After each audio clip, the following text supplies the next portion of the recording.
Welcome all to LawSikho's thorough newspaper analysis for 24th and 25th of January 2024. Now, let us start with the editorial section of today, where we'll be covering why Punjab moves Supreme Court against the expansion of BSF jurisdiction.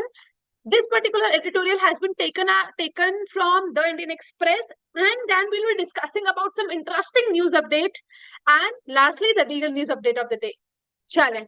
We'll be starting with the context of this particular editorial, where we'll be talking about the Supreme Court is set to hear the dispute over the expansion of Border Security Force jurisdiction in Punjab. Final hearing in this case will commence in 4 weeks. Now, what has happened here is on October 11, 2021, the MHA, that is Ministry of Home Affairs, issued the notification expanding the jurisdiction of BSF in Punjab, West Bengal and Assam. This was challenged by the Punjab government following December. Now, one of the major issues that comes here is why BSF wants to extend the jurisdiction. So, BSF was created after the enactment of the Border Security Force in September 1968, and the BSF is meant to secure the Indian borders with its neighboring nations and empower to arrest, search, seizure under the criminal laws and the Passport and the NDPS Act, to name a few. Now, BSF allows the central government through an order to designate an area within the local limits of such area adjoining the borders of India, where the members of BSF can exercise the power to prevent any offences under any act that central government may specify. Now, what happened prior to the notification issued in October 2021, the BSF could exercise its power within 15 kilometers of the border in Punjab, West Bengal and Assam. And the center expanded this 15, that is 15 kilometer to 50, that is 50 kilometer. And the notification states that within this larger 50 kilometer jurisdiction, the BSF can only exercise powers under CRPC, Passport Act, and for the central legislation, the 15 kilometer limit remains.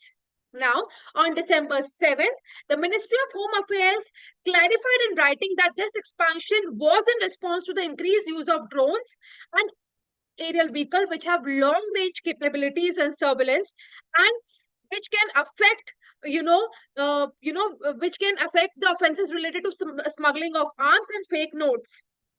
He also highlighted the menace of cattle smuggling and pointed out that the smugglers often seek refuge outside BSF jurisdiction. Now, Solicitor General Mr. Tushar Mehta also claimed that the notification makes BSF jurisdiction uniform across states, as of 50 kilometer limit was already in place in Rajasthan. So the same notification reduced the jurisdiction in Gujarat from 80 to 50 kilometer. Now, what has come up here is, the basic question that has come up here is that BSF is a central regulatory, armed forces and is protecting the Indian borders from the neighboring nations. But why the Punjab government has opposed this particular notification?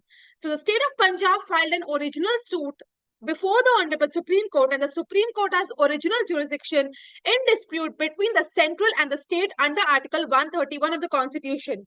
And the Punjab government claimed that expanding the jurisdiction of BSF would compromise the state's exclusive power to legislate on matters involving the police and public order.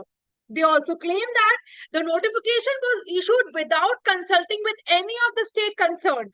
Shortly after the notification released, the then CM of Punjab, Charanjit Singh Channi, called it a direct attack on federalism. Arguing before the Supreme Court in December 2023, Additional Advocate General for the state of Punjab, Shahdan Farsad, claimed that in Punjab, a larger number of cities and towns fall within this 50 kilometer jurisdiction, whereas in Gujarat and Rajasthan, most areas along with international border are sparsely populated, primarily containing marshland or desert. And currently, no other challenge is tagged with the Punjab government, though the notification was met with a pushback from West Bengal when it was released.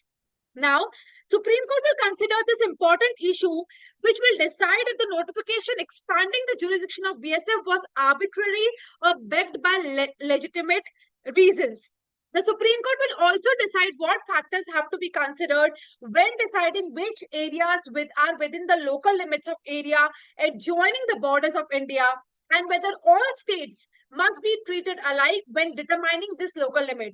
Finally, the court will decide if the notification can be challenged through an original suit under Article 131 of the Constitution. So what is happening here is BSF wants to extend the jurisdiction, and they have extended through a notification of 50 kilometers, but Punjab government has been pushed back by this notification and wants to challenge before the Honorable Supreme Court. Now, to the national news of the day, we'll be talking about the United Nations General Assembly. Dennis Francis, President, arrives in New Delhi to advance India-UN ties. So the President has arrived in New Delhi on a 5-day visit to India to advance Indian-UN ties. The United Nations General Assembly President is visiting India from January 22nd to 26th at the invitation of External Affairs Minister Shri S. Jaishankar. The theme of this presidency of 78th UN General Assembly is rebuilding trust and reigniting solidarity.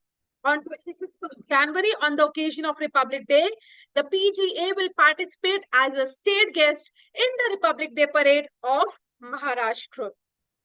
Now, let us move to the next national news, where we'll be talking about to flush out terrorists in Rajouri-Poonch. Operation Sarvashakti has been started. So the army is launching Operation Sarvashakti, where terrorists operating in both sides of the Pir Panjal mountain range in the UT will be targeted. Now, the other aspect of Operation Sarvashakti will be additional deployment of troops in both the sides of the Pir Panjal region. The operation will be on the lines of Operation Vinash, which was launched against terrorists south of Pir Panjal range in the summer of 2003. India overtakes Hong Kong as world's 4th largest stock market. So India pipped Hong Kong to become the world's 4th largest stock market by market capitalization on January 22nd. And India market cap stood at $4.33 trillion. India's stock reached new heights in 2023 due to bullish investors and increased domestic participant. With this, the top gainers would be Tata Motors jumped to 101%, L&T gained 69%, Coal India 67%, Bajaj Auto 88%. Muslim body reveals date for Ayodhya mosque construction, new crowdfunding plan. So the Indo-Islamic Cultural Foundation will begin the construction of Grand Mosque in Ayodhya from May this year. The Supreme Court of India said in 2019 that the demolition of the Babri Masjid in 1992 was unlawful, and it ruled that there was a non-Islamic structure beneath the Babri Mosque. It ruled that the temple would be built on the disputed land and the parcel of land would be provided to the Muslim side for the construction of the mosque. Yes. Indian-Egyptian armies begin 11-day exercise. So the Indian and the Egyptian armies begin an 11-day military exercise in Egypt, Anshas, in line with the overall aim of the two nations to expand bilateral defense and security engagement. The Indian contingent comprised 25 personnel from the Parachute Regiment at the second edition of the Indian-Egypt exercise Cyclone. And the first edition of the Special Forces exercise was conducted last year in India. So India and Egypt armies begin 11-day exercise. Now, coming up to some interesting sport news, where Ravi Kumar Dahiya returns to wrestling action with bronze medal. So Tokyo Olympic silver medalist Ravi Kumar Dahiya, who missed the entire 2023 international season due to injuries, marked his return with the bronze medal at the Grand Prix De France Henri Delang 2024 wrestling tournament in France. Ravi Kumar Dahiya has last competed on the international stage at 2022 World Wrestling Championship. So it's a very good news coming from the sports edition. 10 million households to have rooftop solar panels. So PM Shri Narendra Modi announced the launch of Pradhan Mantri Suryodaya Yojana that aims to install rooftop solar power system at 10 million households across the country. It would also make India self-reliant in the energy sector. The central currently has the National Rooftop Scheme that provides financial assistance totaling 40% of the capital cost of solar rooftop project, and it's a very important news coming where we'll be talking about sustainable living. ICC India Arbitration Group announces new chair. So, the International Chamber of Commerce has announced a new chair of the ICC India Arbitration Group and appointed Advocate Shashank Garg for the same.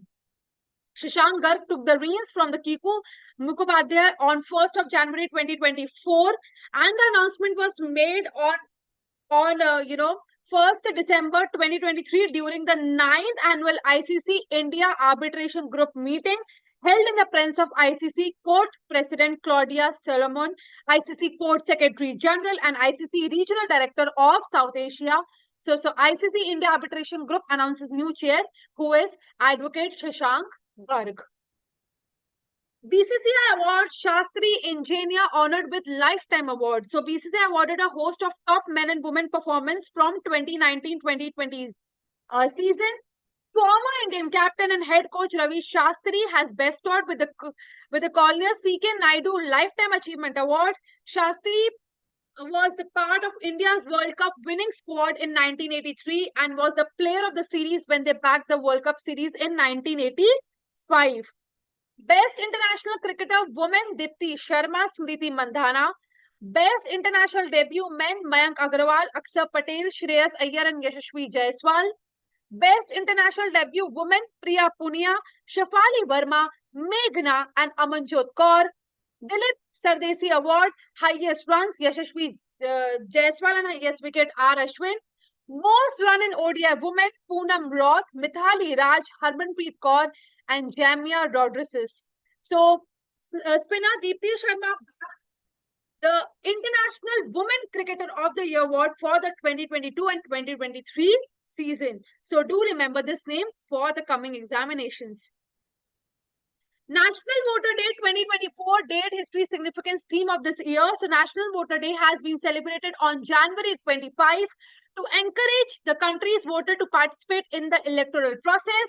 This year, it is the 14th edition which has been celebrated.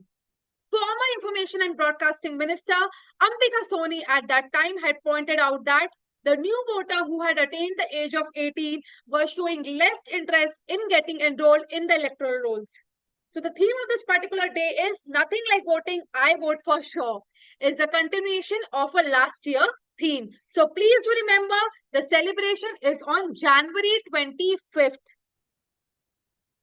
National Girl Child Day that has been observed on January 24 every year to raise awareness about the inequalities a girl child faces in the society. The National Girl Child Day is first initiated in the country by the Ministry of Women and Child Development in 2008, and it is celebrated on January 24 every year. International Education Day 2024, again celebration on January 24th. This marks the 6th year of the celebration under the theme Learning for the Lasting Peace. The day will be celebrated with several events such as high-level dialogue on learning for lasting peace, a festival on the lines of learning to take care of oneself, others, and the planet. The theme of this particular day is learning for the lasting peace. So, yaad rakhiyega, International Education Day and Day for the Girl Child. So, the National Girl Child Day is celebrated both on January 24th. Yaad rakhiyega. Chaliye. Now, Vena International Arbitral Center appoints Arush Khanna as the ambassador for India. So, the Vena International Arbitral Center has awarded Arush Khanna, co-founder and partner at Newman Law Offices, as its ambassador for India. Founded in 1975, Vena International Arbitration Central neutral position has facilitated its growth as a seasoned arbitration center handling diverse cases globally, and this is the man who has been nominated as the ambassador of India for Vena International Arbitral Center. Sweden much delayed NATO bid, ball now in Hungary's court.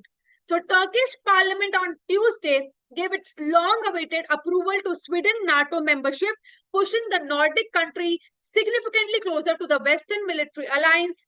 Hungary is the only other NATO country left to ratify the Swedish membership bid. After a 4-hour-long debate, 287 lawmakers voted in favor of Sweden NATO membership, while 55 voted against it. Sweden is now likely to become the 32nd member of the alliance. Sweden applied to join NATO in May 2022, marking a major shift in its security policy after Russia invaded Ukraine in February. Finland had also applied for NATO membership around the same time.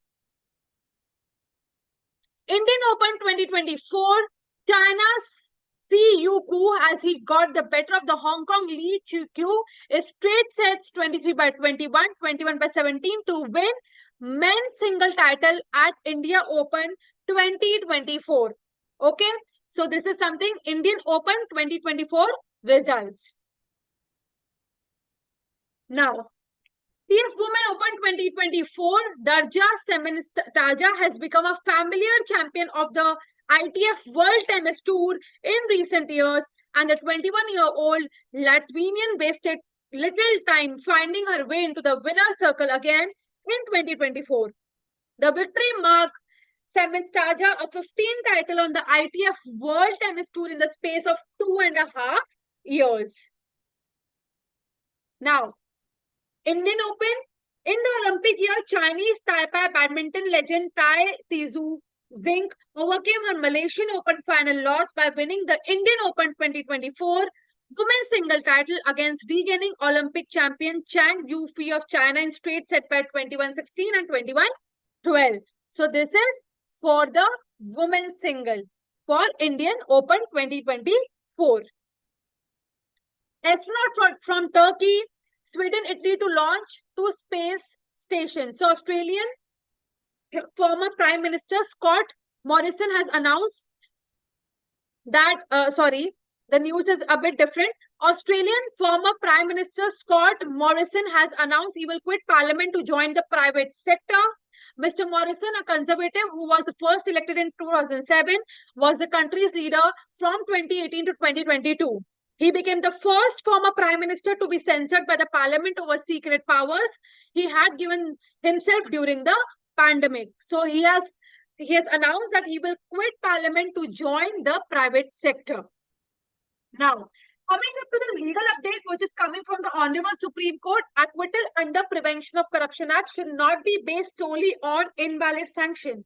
So the Supreme Court has said that the session court could not have acquitted the accused only on the ground of alleged invalid sanction without recording its final on all of the issues involved. At the outset, the court said that the trial court had erred in not recording specific finding merits and instead based the acquittal on the issue of sanction. Now, mere cheating will not attract 420 IPC offense. Accused must dishonestly induce cheated person to deliver property. So here the court is saying that all ingredients of section 420 should be fulfilled, and it has to be seen whether the deceitful act of cheating was coupled with the inducement of leading to the parting of any property by the complainant. There are 3 components to the offense: deception of any person, fraudulently or dishonestly inducing that person to deliver the property, and mens rea or dishonest intention of the accused person. So all the 3 essential of the particular section 420 offense should be fulfilled in order to attract section 420 of the offense, and the case name is Mariam Fasuddin and another versus State by Agudi Godi Police Station and another. Now, that's all for the today's news update and the legal news. If you want to, revise your previous TNA, do attend the quiz that is mentioned in the description of this particular TNA. Thank you so much for watching. Take care.